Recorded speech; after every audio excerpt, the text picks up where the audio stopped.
Welcome to Melodies TV, Ghana's #1 social platform. Me mamuni akwaba eba Melodies TV so. Embra aban ba ya waka say we be a airport na Ghana for an ankrofo still wo mo pese wo mo ba Ghana no so betumi aba just that to ba e wo say wo ye test na utua 150 cedis e wo airport hall na ye test instant test no em say Ghana for bebre na wo mo abrochire no asori etiasa ade no my imagine say I'll read reactions from social media na me hu ne say reactions be am read from social media bia no I say Ghanaians are kicking against that particular especially $150 ne krani the first Ghanaian I was sending me audio I was come one some no me better now has say me I see nothing wrong with it up to now I still see nothing wrong with the 150 but still Ghana for go so sending me audio I say they are having a problem with that 150 no in fact nkrofo a me kra say uko Egypt kra na wo mu tua be $30 per hour wo mu de be test no but you see what I've heard and say these countries are wo mu tua sa $30 and nyama no we ya test na 2 days e was say uko that hospital uko that hotel bia e so utua hotel ne so ka na Ghana de ne de me susu say de ntia ye 150 no e instant wo ya 5-10 minutes na we hu result but still I say Ghana for a while broche no they are kicking against that me dem hu ye nanka $150 there nanka me dem ne krani nanka $150 there nanka I'm seeing nothing wrong but it's as if a lot of Ghanaians are because social Melodies a WhatsApp group ni mo today I think that was a conversation and almost everyone where Ghana near wa broche was not happy about the $150 thing. Boom. Open joining your WhatsApp group now. The link is in the description box. One money send any audio to mo and they weren't happy. If I send me bogan anyway, ni audio no na munya muti or your mame. I will know so work as $80 $150 no. No me I still stand where I'm standing. I see said the $150 need here. It is okay, but I say I mean Ghana for maybe because I'm not a traveler. Intel maybe I make casa, but that's all more mutu kwa nankasa no. You don't like that idea. Yonko Timbra. Hello, good evening, Ghanaian youth. Me chia munyina wa Ghana. Baby biara mo wo biara no. Enenso masa baby. Me promises say me kasa kwesi say 7th December ne beba ni aye vote. Na masemi nyina ne se mumma moni nda ho te se de bia me ka kire mo no mo wise up and fight for your right. Montna ho me yemfa nneoma ani abrofo akese emehunahuna mo. Ene me frɛ de mehu ne se ye president owoso no oda sika nkoa no wohu sika oda wakata neni no otonko asika nkoa no what is so kase ye covid test and now full plane now be drew Ghana ye besa yo another covid test and you are going to pay $150 Mr. Mekon Mr. Sebi na covid no nye the whole world na covid ne baaye other countries no ye test na ni ye full plane na yenji eska na Ghana nkoa ye pese eji eska chese PDS for company na wo planning na wo DG eska edibu Ghana for no MSC no wo asanten wo ho eye ejapaye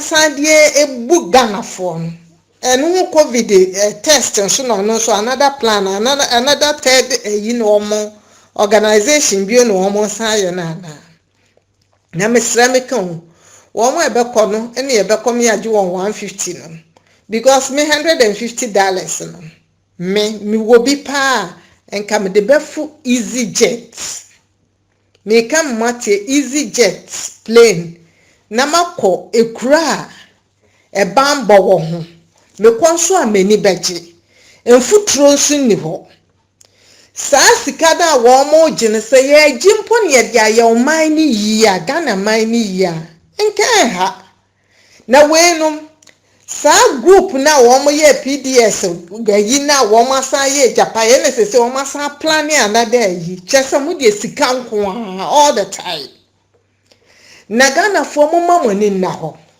saa ban we ya ye na dwen se oni na busuafo ebe jiga ne sika nyina no o ma betena ye so eno ni akonwa na so nana na ode nam no entina so no wanama no so no na dai VAT na akonwa no cheso wo tena ye so memo ma ho kwan youth ne mo ma ho kwan me se party ni mienu NPP ni NDC ne mo mamani na ho. You people should vote for the new independent candidates no near me jina yamawo campaign amasa nkofo no because it's a two parties woman wiye sika no woman fe sika no woman family I enjoy ya. Let's give another family chance. Yemma another family chance na new candidate na eba no woman so ba na senyame de nsaka wo makoma no wo beye kuro ni ya ye beda nyame aso wo anya ni ye kuro no wo fa bia ni ye hu se ye nyida ye chichako na emom vote nkase form of na na mo san fa mpi de wo mafa no so. Listen to me carefully. Ejab PDS ehu asam ebaaye ene wo mbo apade akokot na chese Ghana ni bia ntumi nka bi se ejapaye another issue a wo ma planning na wo mu fi se nsuye gina Ghana fo adwene mu ana sika na wo ono ne nebusuafo esesa dia begu abrochire se wo mo de beye stock exchange na enfaso ba ho a wo mo de abra Ghana no why so wo mo keep sika no wo Ghana emeye maame no ni yenuanum atidwom na wo mo bra ne yemfa mo wo mo besia any youth na wo mo bra na wo mo hia sika no yemfa mo wo mo besia mo wo mo nso mfa nye yie na emom no wo mo so sika no e dia abegu New Jersey o se henhen na wo mo wi a wo mo twa ye ho abeka kire ye se sika na yera sabi wo mo de ye PDS no ho no na excuse me to say nanado one ne nkofo wo mo fi so wo mo ye smart chen Ghana fo ana na dia ha me kakra ne say we have some we have smart people in Ghana, journalists for me who said the America PhD group of why see a school akasia betina bro for akasia into motor what papa is and one na or ye medical assistant what nanam wo nante otumu se duro ne kuta no inuro ne wafa ne onam ono ankasa hoode ni bi kra ni ho na mo ni youth no motena ho e ma nkokora na wo mu guwa bi abadwuse futaa no ni ade no wo mu bu yesa. Wake up, youth. Fight for your rights. Share wo mu gina ho say ya ye we one district one factory. Wo kom na na yetu no one district one factory one dam no. Saddam wo Ghana enka ya me mam light off. Mama ni na ho na san kokora we nu ko gina nkofo edwuma ho a na otwa photo na odi abekire mu na wo ko gina ho wo maka brofo akese why because majority of our family no anko school enti wo mo nte brofo enti na na do decide so on katri wo maye wo madwen so wo mu brim mani so but let me tell you na do Ghana fo ye nyimi sawo Ejapaya na maso Mexican entina Ghana ho royalty no entina Ghana ho ne yemfa mo besia man Ghana fo na enye bi ntoduane ni na won se sanfa mbra bochirefo no wo mo de wo mo mfa nye wo mo kuro mo yie e de ani azan bebebe mpanimfo a wo mo ya azan serious azapi na modi tim moko gyina nkofo factory ho na motwo photo nkofo adwuma ho na motwo photo mpanimfo atesamo oh ma disappoint ye papa enti youth no me say mum vote for independent candidates afofrofo no wo bakra no wo befa bia na ye chiche sika no ko na montna mo mfa japa ye ne bibia mesisi ye bio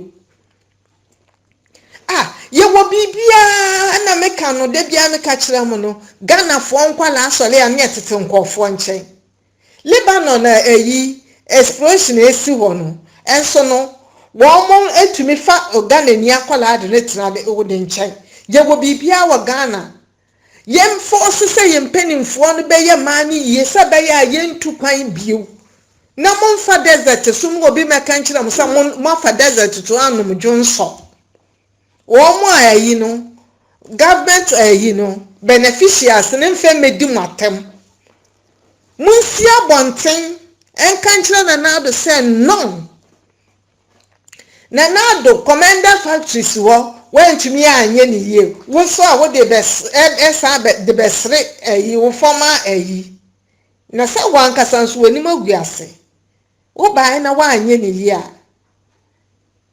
so enti youth no mama mani na ho mesra mo independent candidates na mo man nipa ba akofo one ne mani na yi ne nananom nye yie na mo a obeji sika bia na meka cho me kra de MP fo no kra na mo ye mesre ya ma odan ba akon ya ma V8 don't you think say V8 na betumi asai na mum 50 years to come no wonananom bebre Wonananom, think about your wonananom. Any sikankiti binti no. Ekura security bi enim.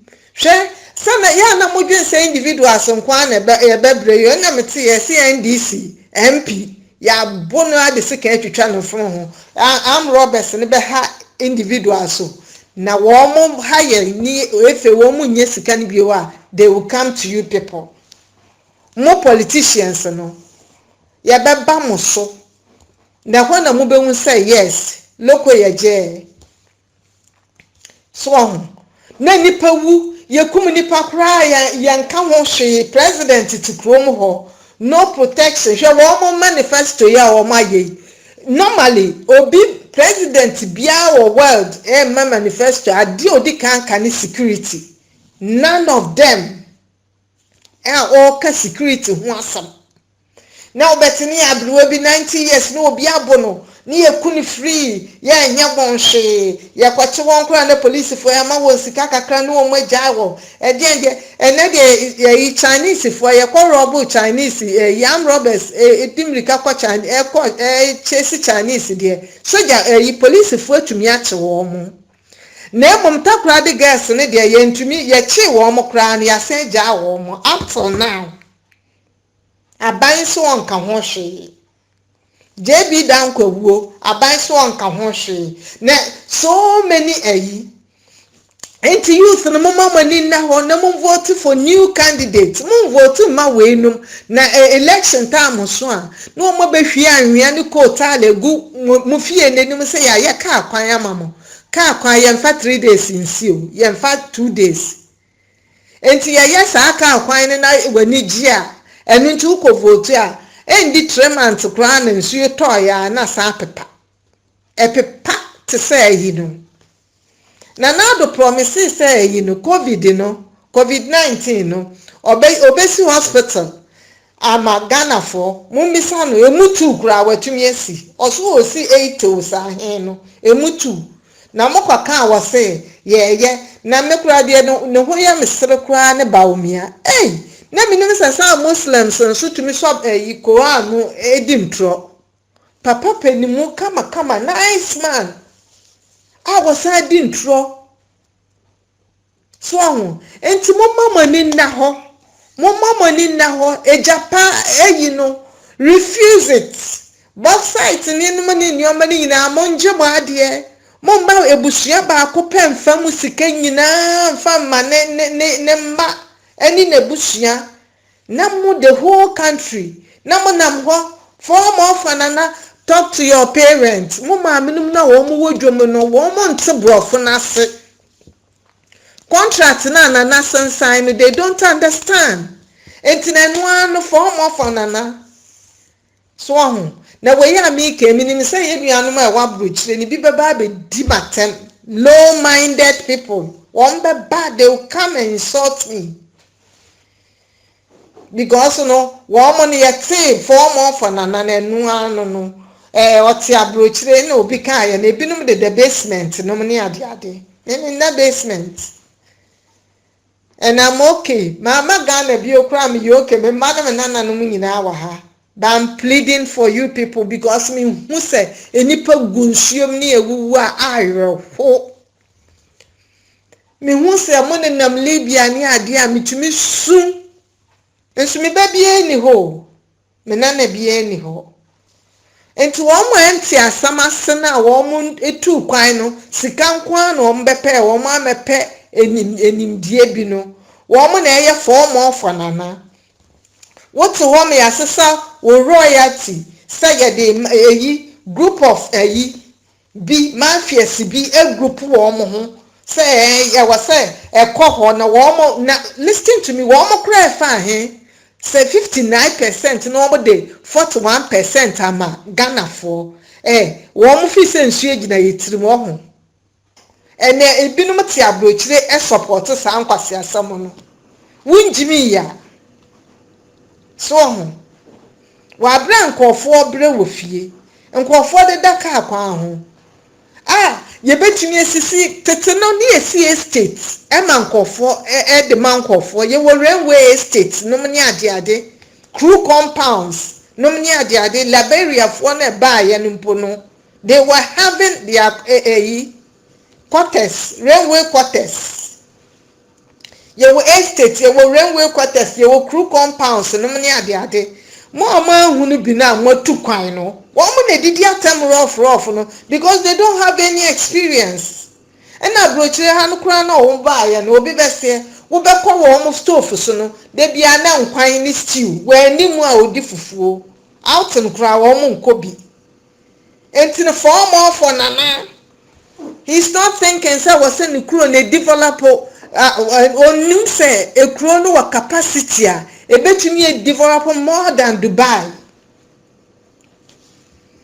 Yentumi hu sa no form of nana ba yo gina nkofo store anu no so no na ebie store no dama nana so wa ye hu light bia asoso wa Ghana so enti youth ni mesra mu pi mesra mo mama ni na ho na mo fight mo nkaka no ntum sa akonwa no otena so kra mama no nsole na konye na odi tukwan na office ado no wote so obetumi akama no atum na mesre pi so se ya yenjai se obi ani nsade na no ye di sisi nipa ye cheating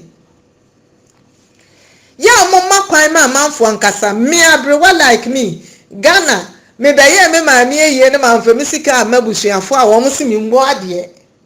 And let's stop that na me plead no nyese bia the kids in Kwalana womo kasano maybe they don't know how to talk.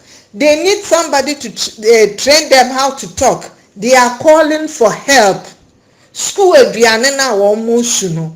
They are calling for help. No womo how to express themselves.